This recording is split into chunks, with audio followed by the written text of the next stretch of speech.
Good morning, everyone. Welcome to the August Professional Development Facilitator meeting. We have a lot of information, so I want to get started right away so we can get on to our two presenters. Just a couple of reminders before we switch to our presenters. The Professional Development Facilitator meetings have been set for this year. I marked off August because we're in it now. The September meeting will be on the 27th. So if you can mark that on your calendar, probably next week, I will go ahead and send out the webinar invite. Again, it will be a registration so that we can not have to deal with bandwidth and camera and microphone issues. Just a reminder as well that the program development plan was sent out earlier in June and was due August 16th. So if several programs have reached out to me, they have new PDFs or new directors and they ask for an extension, which is not a problem. But if you have not sent in your plan and you also have not reached out to me with requests for an extension, if you could just please do that so I know that you have the document in hand and are working on it, and that it somehow did not get by you, or I didn't get it sent to you as a new director or a new PDF. There are a few programs still working on getting their current PDFs pulled together. So please make sure you're using the 2425 PDF application, and that can be sent to me at any point. There is no deadline on that. So if you have a new PDF starting in December or in February or October, just send it in at that point. It does not have to, that person does not have to start in July or August to be a PDF. They can start at whatever point in the year you need them to start. The quarterly reports, which I'm kind of switching over to a fall and a spring, just so everybody's clear when the name and the timing fit together. The fall report is due in November. The spring report is due in March. And then, as always, the final reflections, which is that shorter summation, is due on May 16th. And as we get a little closer to November, probably the middle of September to the end of September, I'll send out that first fall report and then send you some reminders, and then the same thing will happen in the spring. So those are just some dates to mark on your calendar along with the PDF meetings. Then one of the requests per the survey was that the PD opportunities that I had been sending via email, that they all be kind of combined into one place where everyone can access those PD opportunities. So in an attempt to do that, and also in an attempt to reduce the number of emails that you receive, those will all be gathered and shared in the Inside Adult Education newsletter that comes out monthly. If there is one professional development that will be coming up kind of off schedule to when the newsletter comes out, it happens before that newsletter, but after the most recent newsletter, I will still send those via email, but that should reduce the number of emails considerably that you will receive by putting them all on the newsletter. So PDFs, please be sure to that you are, first of all, receiving that newsletter. And if you are not, please let me know, and I will make sure to get you added to the newsletter. And then secondly, once you receive it, if you will please share that with your teachers and any other staff, assistants, volunteers, data staff, whomever those trainings might be helpful to, because they'll be broken down into administrative, classroom management or instruction, and then workforce related. So there will be trainings available for everyone, hopefully in those newsletters coming out. Next, just a reminder, this fall, we're working on I've been working with several of the PDFs to come up with a teacher orientation course. That will hopefully come out this fall. It will be 7 lessons covering some of those kind of basic information that adult education teacher needs as they are onboarding. to help the mentor or the PDF, whomever is onboarding those new teachers, as kind of a support system to help them get onboarded and ready to be in the classroom as quickly as possible.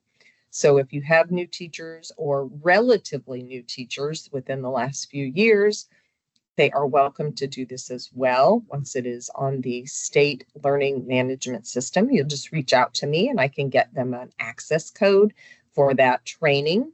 And the 10 hours that you will receive for participating in the course will count as 1 year of the required PD for whichever year your teachers do it. If they do it this year, it will count for this year. If they decide and wait, do it next year, that's fine as well. It will count for one time of professional development hours for that program year.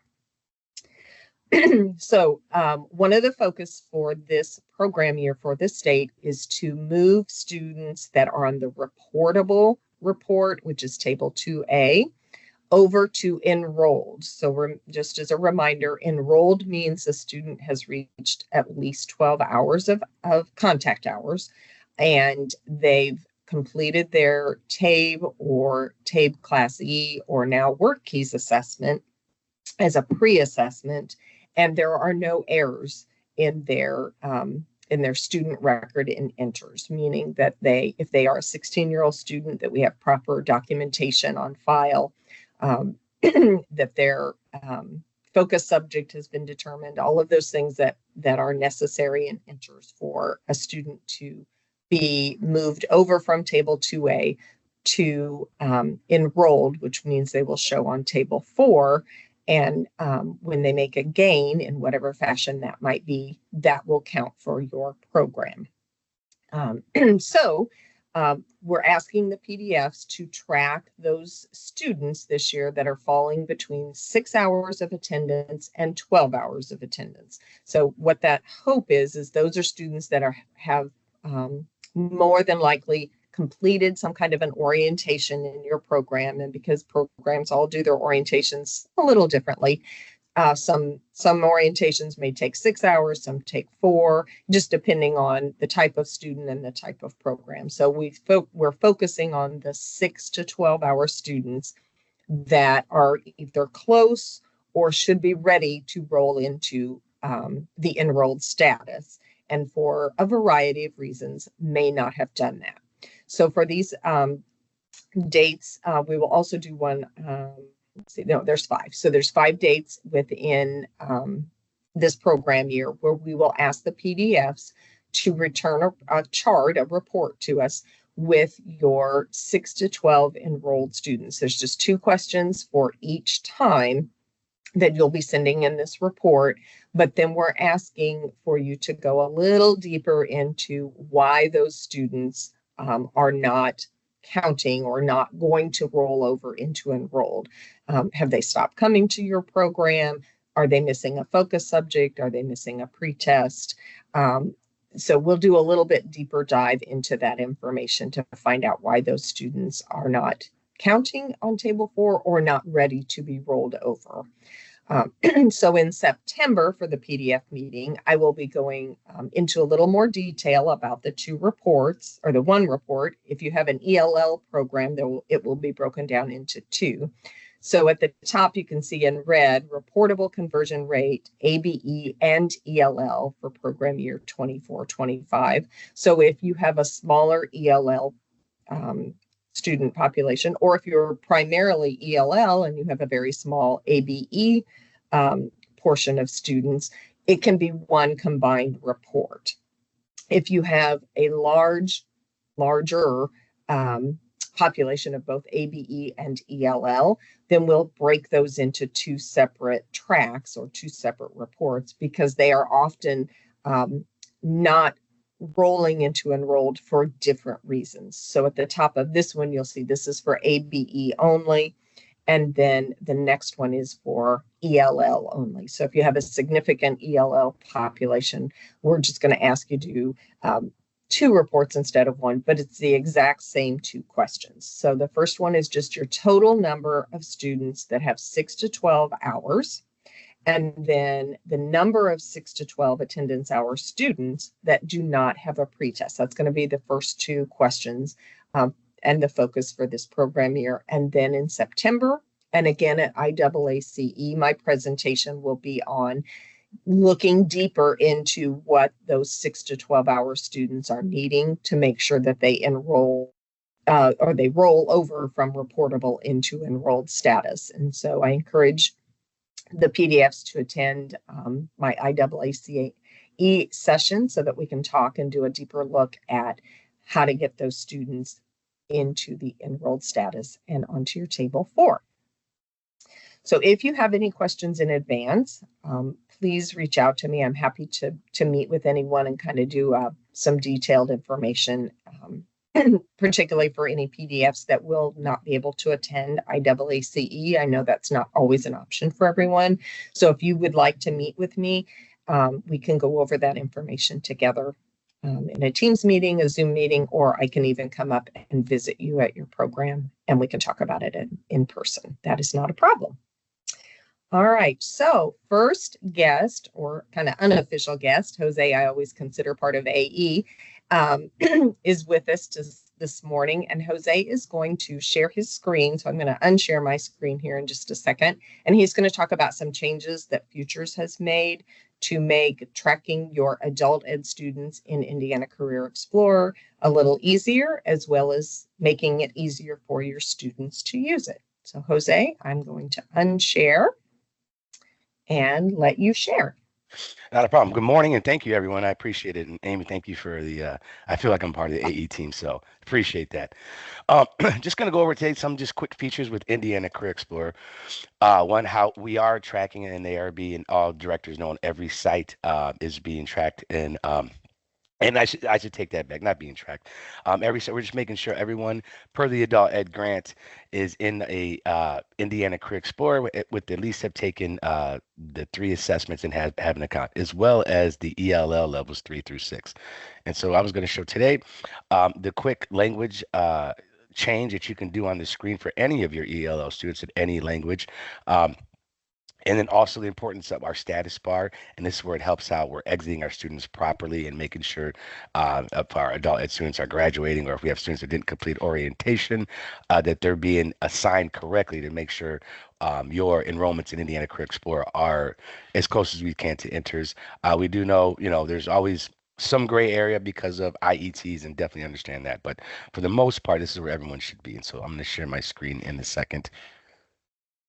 And again, if anybody has a question, you can write it in the chat and we can take a look at it. I can answer that for you. I'm just going to log in really quick. I have a question in there now. I can read it out for you while you're doing that. Go ahead, Roy. Jennifer asks, if someone can't read and is in ABE, do they need INCE? Second grade level of reading, is there audio? Yes, there is audio. So we do have that. Wow, that's actually a great question, Jennifer. Thank you. We do have the K through 5 iconography, but that's our K through 5. And so we don't have that in adult ed. That's a really good question, and that's something that we don't have available in the adult ed. We can do something, Jen, separate. I can get you in the K through 5 space, but that's something that we can definitely add. That's what I love working with our vendor, Futures Inc. This is a great question that we didn't even think about, and I can get that added somewhere. We can get that on our dev team to get that added to Indiana Career Explorer for our adult ed students. But in this situation, I can speak with the dev team on that, Jennifer, and see how we can make a connection there. We do have that. That's just for our K through 5 space, and so that's a phenomenal question, and it has the audio with them as well and the readers. And so, because the technology and the coding, so to speak, is already done, I don't think it's that. And this is I meet with the dev team every week, and so I don't think it's that hard, but I want to put my foot in my mouth. But I will follow up with you on that. Phenomenal question. Thank you. I'm just going to log in now.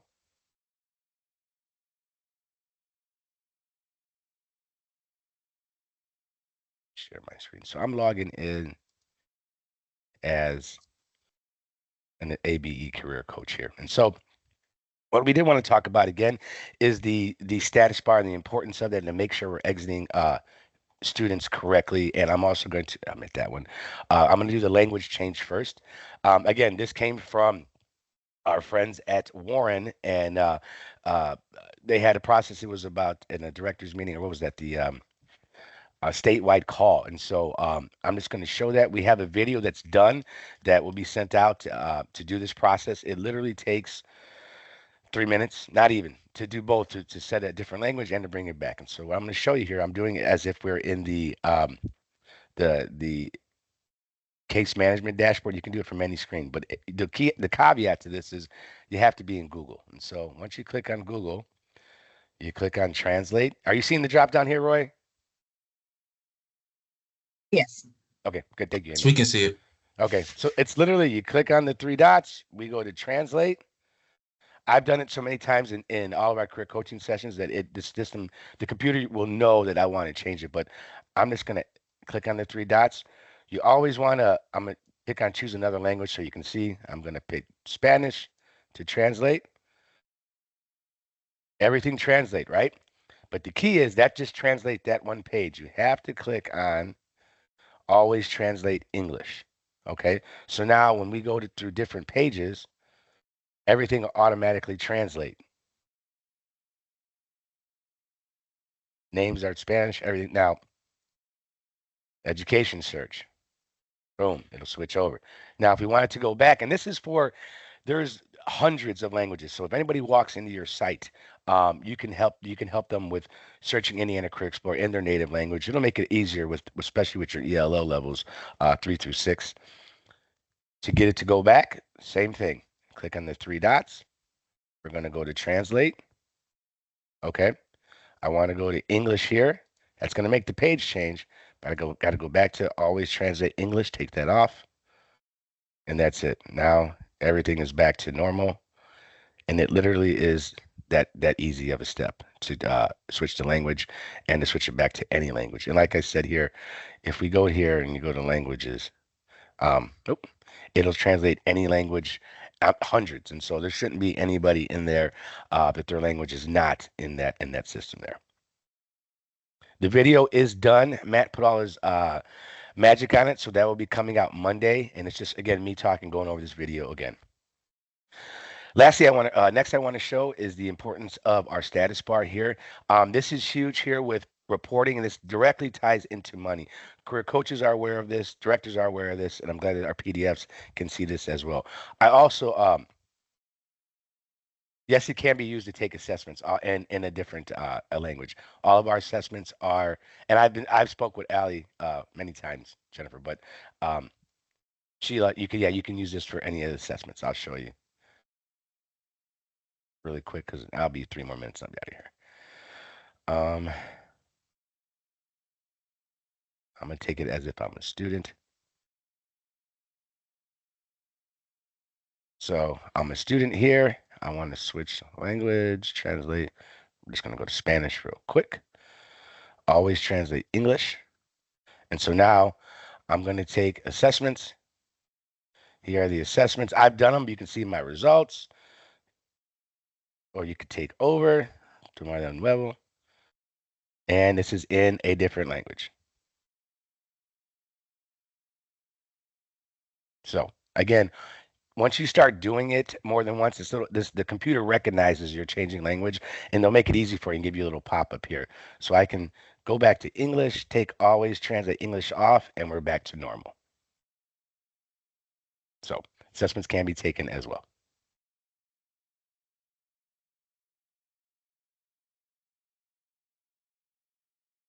And and you go back to normal. Okay. I'm going to log back in as a career coach.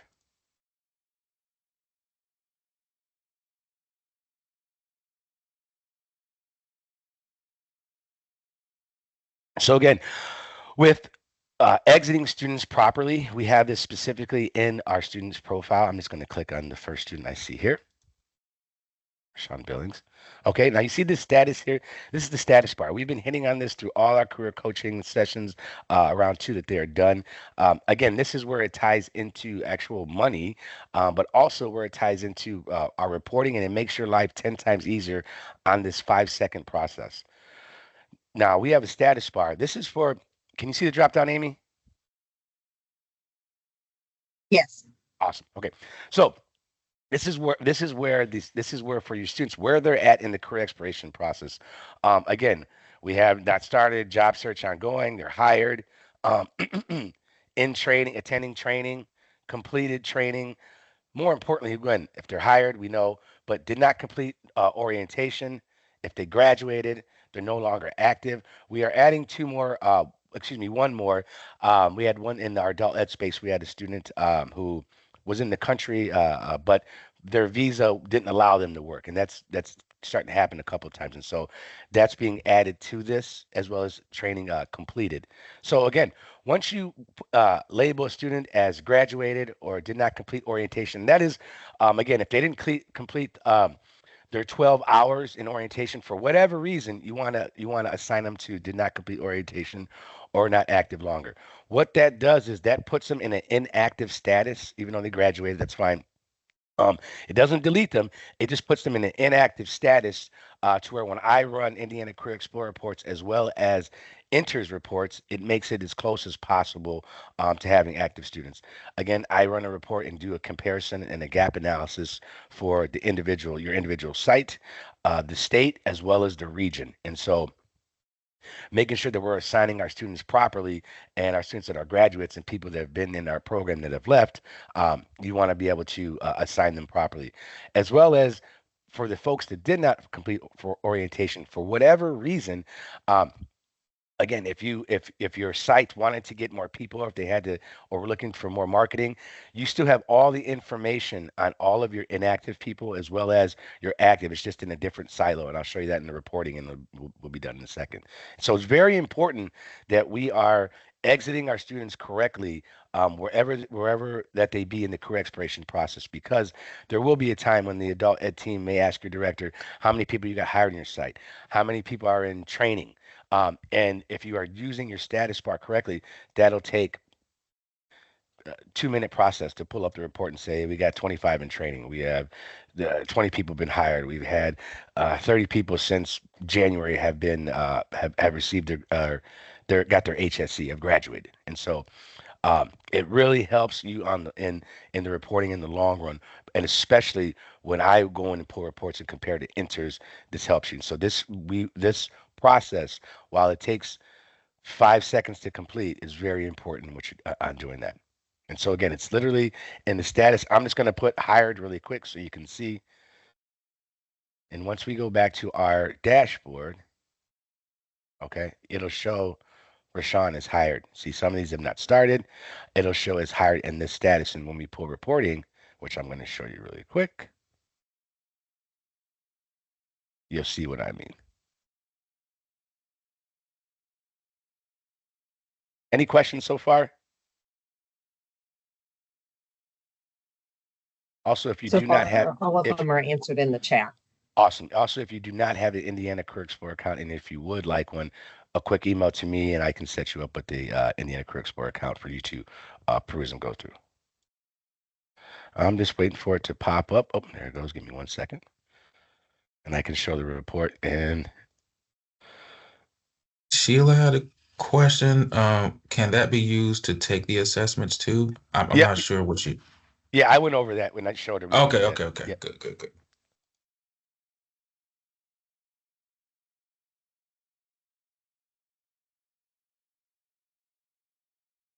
I'm just waiting for it to pull up.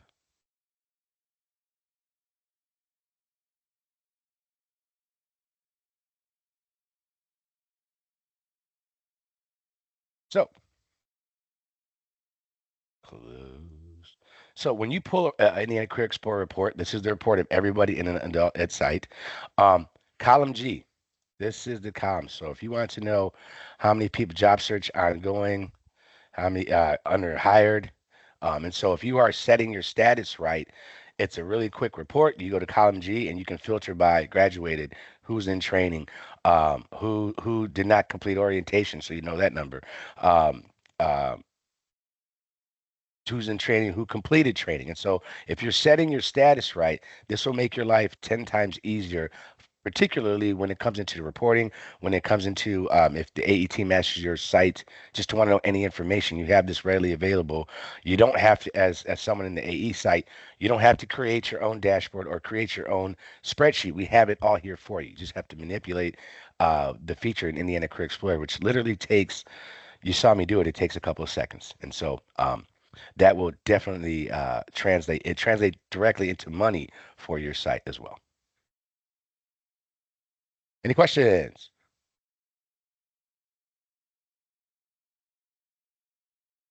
Awesome. That's all I had. I really appreciate everyone for allowing me to come speak to you guys today. Let me know again if you wanted to deeper dive into Indiana Career Explorer. I am the super admin. I can come to the sites. I've been to many sites throughout the state, and so again, if you had any questions, please do not hesitate to reach out to myself or the Career Exploration team. Thank you, everybody. Thank you, Jose. Does super admin equate to superhero? Because you don't have your cape on. Right. No, superhero is the dev team. I'm right under that. All right. Thank you Thank so you. much, Jose. I appreciate you. you coming on and showing how to make the two changes so that programs can keep track of their students and also the students can use Indiana Career Explorer in an easier fashion. So thank you Absolutely. very much. Thank you so much. Thank you, everybody. Have a good weekend. To Jose. Thank you.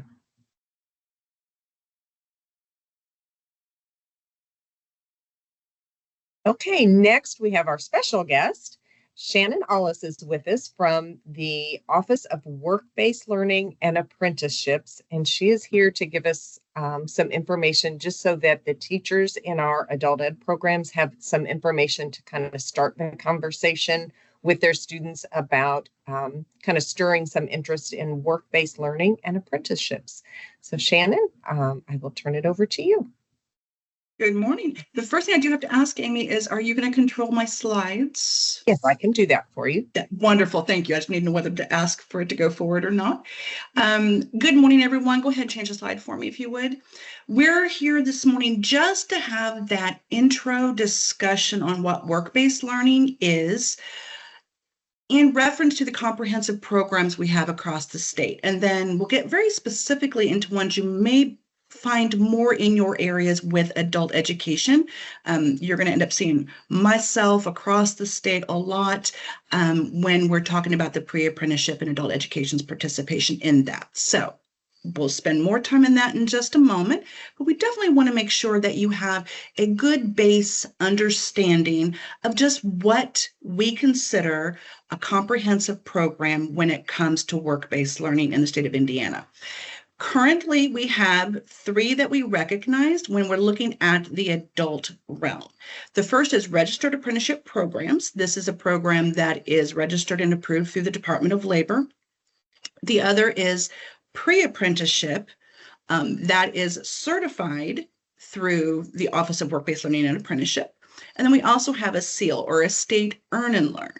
And that again is also state certified through this office. But those are the 3 types that we have currently running and or partner with to ensure that individuals going into comprehensive work-based learning programs get what they need and have the outcomes that they're looking for. So go ahead, next slide. So in those comprehensive models, one of the things that we have done is we have mimicked the Department of Labor's registered apprenticeship program in how it's laid out, what it contains, so that we make sure that everything we do across the state has the same components, the same comprehensive models, so that they can build off of each other, they complement each other, and there's a broader understanding if you're going into one of these models of what you're going to achieve from it. So this slide here is just, it looks big and scary, it's just to show you that all the components are the same. When we're looking at registered apprenticeship, pre-apprenticeship, or SEAL, they have the same pieces and parts to build into them. They have that work experience. Some may be paid, some may be unpaid, but they have those meaningful hands-on work experiences. The on-the-job learning aspect, the classroom learning, they have mentors all the way through, somebody to help them overcome barriers and have better positive outcomes. They each have credentials, rewards for skills gain, and then certified registrations, that meaning that the individuals and the partners joining in understand that somebody has put their seal of approval on the overarching program. So those standards, those work-based learning standards, you're going to see me mention those a couple of different times to show the correlation as these programs are built out, as they work together, that the components are allowing that smooth transition through. Next slide, please.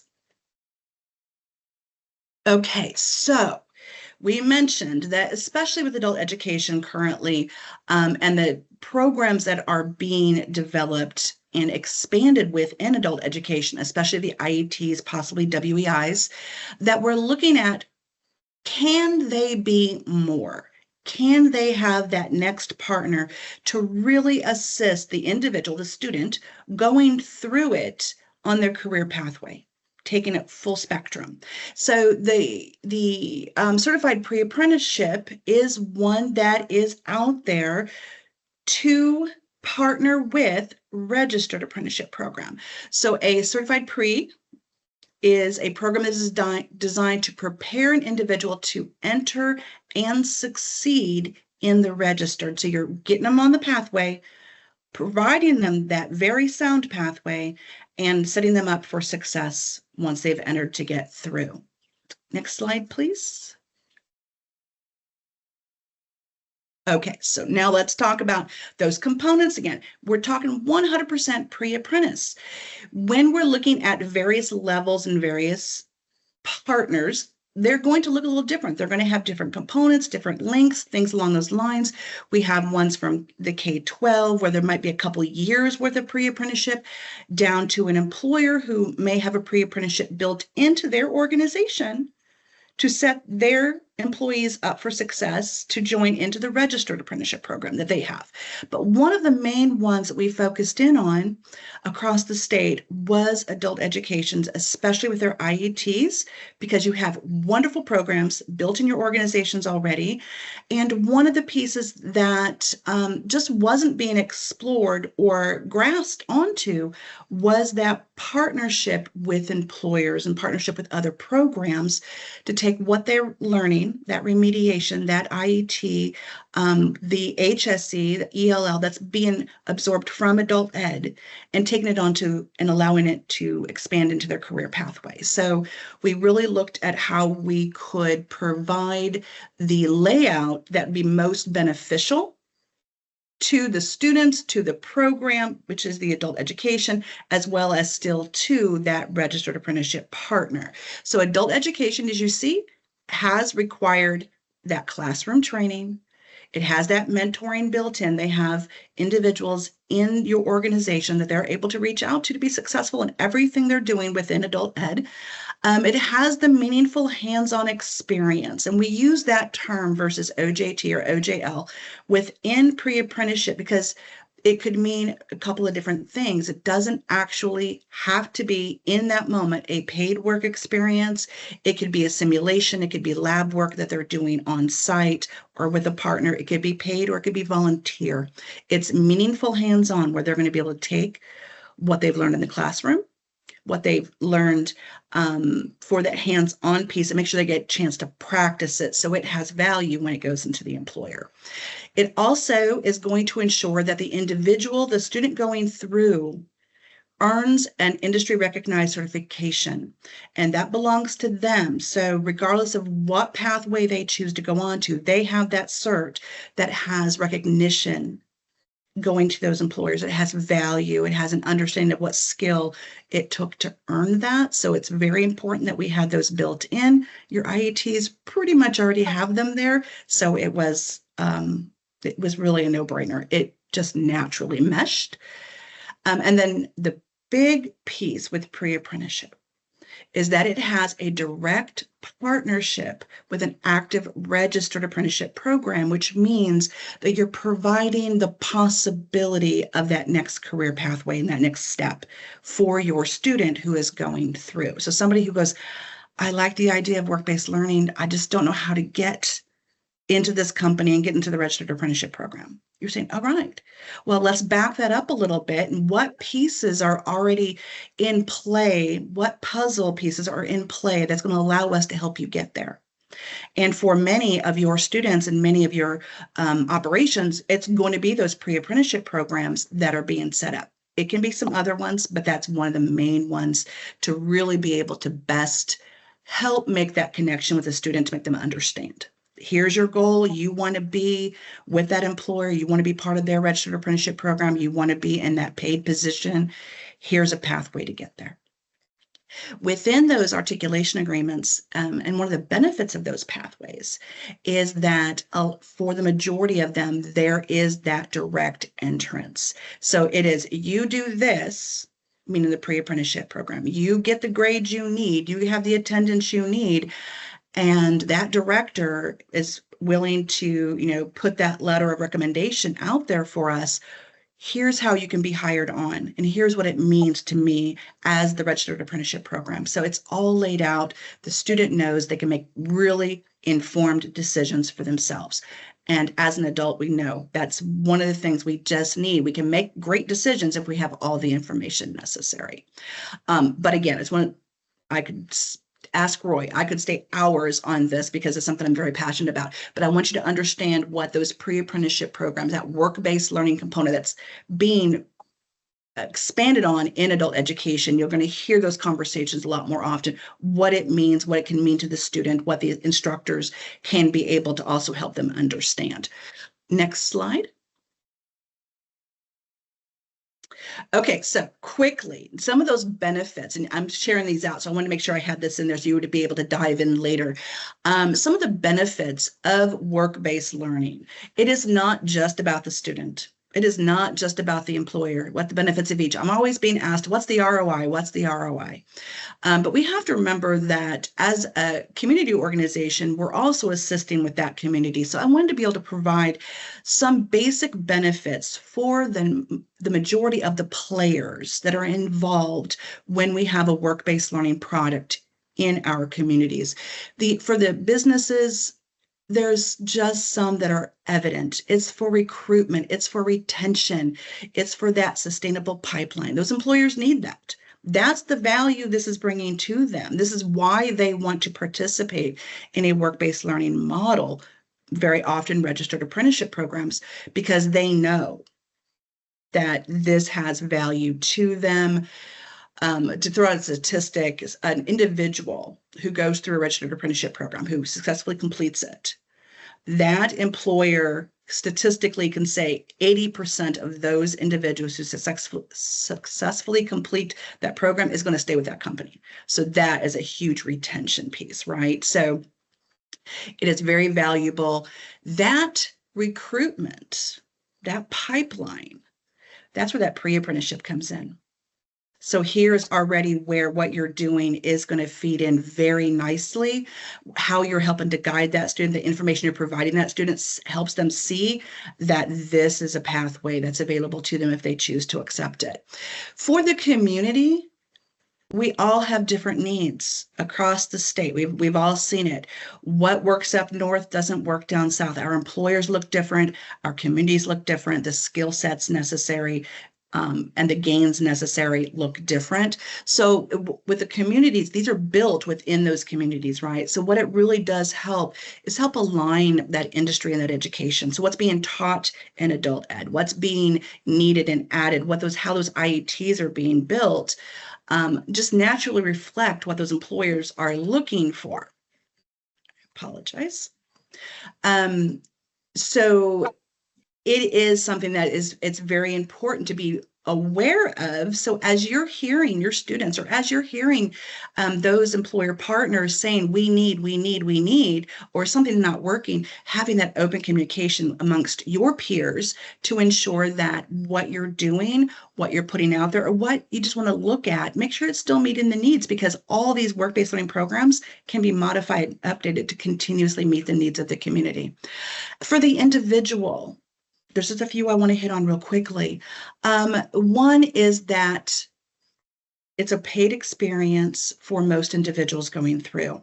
Some of the pre-apprenticeship programs aren't. They're short-term, they're very quick, they're already working, they're doing their thing, and they're off to their career when they're completed. So a lot of those don't have paid experiences, some do, but we may not see that in pre-apprenticeship. But when you're in a typical work-based learning environment, it's going to be a paid piece. You're not having to make the decision of, do I go to school full time or do I work? My family, how does all this fit in? It's a combined piece. So it's really important that the individual understand that they're not being made to make choices. We've all seen it. The minute a student has a barrier put in front of them, they have to make a choice of paying the bills, working extra, or getting that HSE, or getting that education. The school drops immediately. So this kind of work-based learning is set up to be that blend, the best of both worlds. That real place work experience is another huge key piece. They're not having to go and spend a couple years in college to get the knowledge, then to remember that and regurgitate it then later on the job site, and then get to practice what they've learned. This is happening in real time. They're learning it, they're doing it, and being able to really emphasize those skills very quickly and putting into play, making them more valuable for their employers. Another one is that credential attainment at little to no cost. And I don't know my audience completely, but I know my education wasn't free, and I'm still paying on my student loans. And the fact that a lot of what I've done throughout my life, I could have done in a workplace or a work-based learning environment where I may not have had as much student debt. I didn't have to worry about that. It wasn't even part of the conversation. Would have been wonderful, especially now that I'm actually in there preaching that, right? So being able to get, for the student, being able to know they're going to get on their pathway, their goal is achievable, and they're not having to take out a large loan, student debts, any of those kinds of things to be able to get there. There's very little cost to them under normal circumstances. And another piece with work-based learning, as you're just going through and saying, why would you want to do this? As a student, why do I want to do this? Well, you know what? Sometimes stepping back into what you consider school is very scary.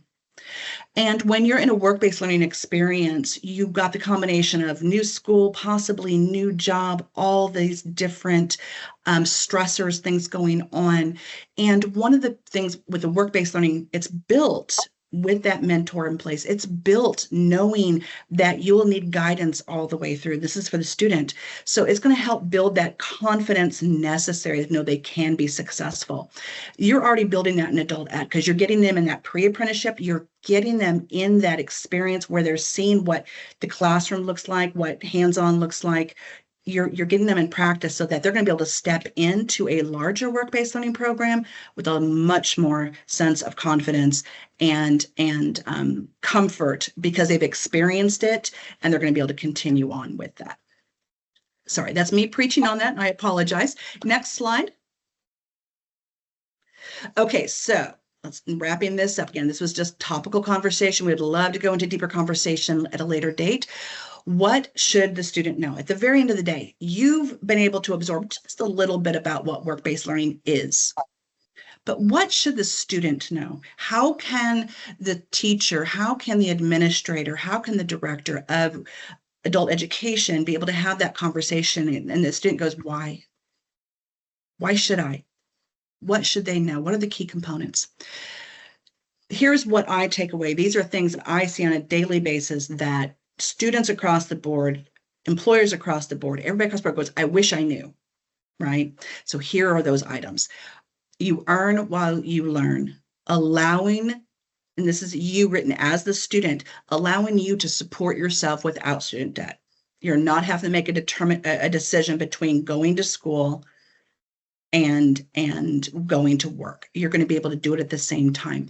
That hands-on learning, working alongside an experienced professional, immediately gaining skills and knowledge and applying them, making yourself more valuable to what you're doing and getting yourself to your ultimate goal.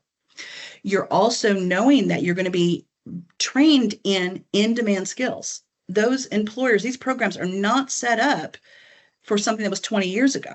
It's what's necessary now. You know that your training is being focused in on those current and future needs that your industry that you've chosen to go into is asking for, is looking for. So you're staying in demand. You're being trained to stay in demand. And that career advancement, that available pathway that's built in, it's structured. You can start entry level, you can start intermediate level, depends on where you're at. But once you get in, you're going to be able to see what that pathway looks like throughout your career within that industry, with that employer, with another employer. But you're going to be able to see that pathway. These things help a student understand what their puzzle looks like, what their pieces are, and it helps them better understand how to put their puzzle together to get them to those goal sets. So they're saying, yes, these are my needs. This is what I want to do. This is what I needed to know, and be able to answer those questions individually about their program, plugging it in right into these questions and saying, yes, this is what would work for me. I have this conversation with individuals every day. So if there was one thing to take away, to take to your instructors, one thing to take away to your students is being able to say work-based learning, regardless of program, is set up to provide you these things, and this is what you need to know. Next slide, please. I think that was it for that. So I know I apologize. Again, that was a lot of information very quickly to start the conversations, because each one of these programs I could spend hours in kind of aspect. But if you have any questions, let me know. I'm not sure if there's anything in the chat, or you can always email me at a later time. There are currently no questions in the chat. I've stunned them. I'm sure our teachers and PDFs and directors are kind of absorbing that last piece, oh, yes, that last slide, because that's what they will take back to their classrooms. So they can help their teachers, help their students figure out if a work-based learning apprenticeship situation would be of benefit to them and a good career path for them to be on. So many of our students don't know what they're wanting to do post-adult education time. And so this is a way to give them some conversation starters and some information on how to kind of steer students that are not college bound toward possibly a work-based or apprenticeship situation, so that they can, like you said, not get a lot of student debt and get paid while they're learning this skill. And and the one item, and I'm glad Jose is here, the one item that I would challenge as you're using Indiana Career Explorer, I always have to remember to use the full acronym anymore. Indiana Career Explorer, they have, and they're building in, I know it may still be in process, they're building a lot of information about those registered apprenticeship, those work-based learnings, and being able to see what's available in the areas, having those conversations. So there's a lot of tools out there to help guide these students, to give them the information necessary. And then, of course, our office is always here to have those expanded conversations with any specific adult education or just in what's necessary to make sure that everybody has the information that they need.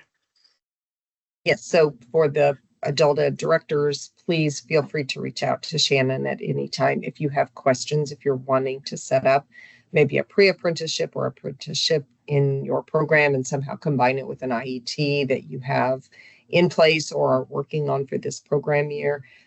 Between Shannon and Roy, they can help you fill in all the gaps that you need in order to get those trainings approved and available to your students. So please reach out anytime so that you and Roy and Shannon can work through those questions and concerns that you might have in your program. And then Rob Moore is with us this morning, and he said, Shannon and I have worked with several adult education programs to get their existing IETs certified as pre-apprenticeships. It has been I think it hasn't been a complicated process at all, so please contact us. So thank you, Rob, as well, for being willing to take on helping programs kind of shift just from an IET to a pre-apprenticeship as well. So you have 3 really good resources and kind of knowledge bases to do the research with and help you get through those kind of hurdles and humps. And any other questions for Shannon, just please feel free to put them in the chat. Thank you, Shannon, very much for coming and giving us kind of a conversation starter for our PDFs and our teachers, that they can start with students in the classroom. Probably the PDFs will just print off that one last slide that you had and give it to their teachers so that they can have some just basic information. So when a student says, I don't know what I want to do when I leave adult ed, if it's getting after completing their HSE or maybe just getting some skills remediation, they may say, I don't know what I want to do after that. The combination of using Indiana Career Explorer, having a conversation about work-based and apprenticeships, those are good kind of nudgers for our students to help them see beyond the 4 walls of the adult education classroom. So thank you again very much for joining us. I really appreciate it. To the programs, please feel free to reach out to Shannon at any point if you are trying to figure out how to turn an IET into a pre-apprenticeship. So slide. Now I will just kind of open it up to anyone who has any general questions, concerns that they would like to put in the chat. Please feel free to do so. This is kind of an open forum for anyone that has a question that's come up in their program that they have a concern about or want to address this morning. It can also be a question that you just put in the chat if you just want someone to reach out to you as well. Rob Moore is on here. Roy Melton is on here. I believe Megan Hibbert is on here. So if you have an HSE question as well, they can see your questions and they can reach out directly to you if you have any questions. So I'll give you just a second to put any questions in the chat before we wrap up. This may be our first meeting in a long time that we've ended within that 1 hour as my hope, as opposed to going over by 15 or so minutes. So thank you to Jose and Shannon for being clear and succinct on your presentations. That's going to be great. Jennifer says, on the student registration form under race, if someone is from Haiti, do we just check African American even though they aren't an American? I would check, first of all, with the student to see what they consider themselves. I think that's more important, how they consider their race, as opposed to just designating one option. They may consider themselves multiple races. So if they've been leaving it blank, she mentioned that as well in the chat, just reach out to the student and ask them, what do you consider yourself in terms of race? It may be that the option is not clear to them that they can check more than one, which is often the case for many people. They consider themselves more than one race, and so they may not know they can check multiple ones. And see,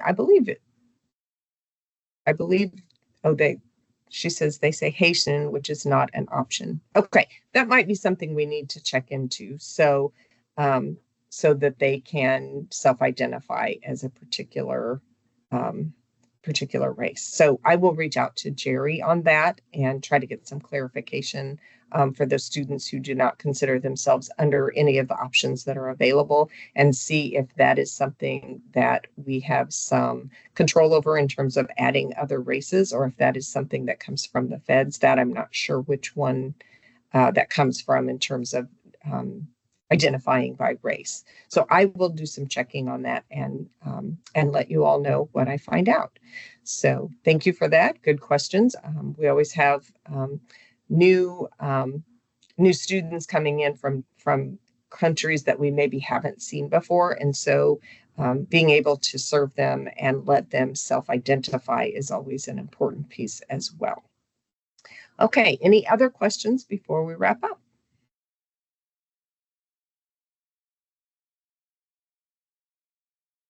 Just a second to put any last minute questions in.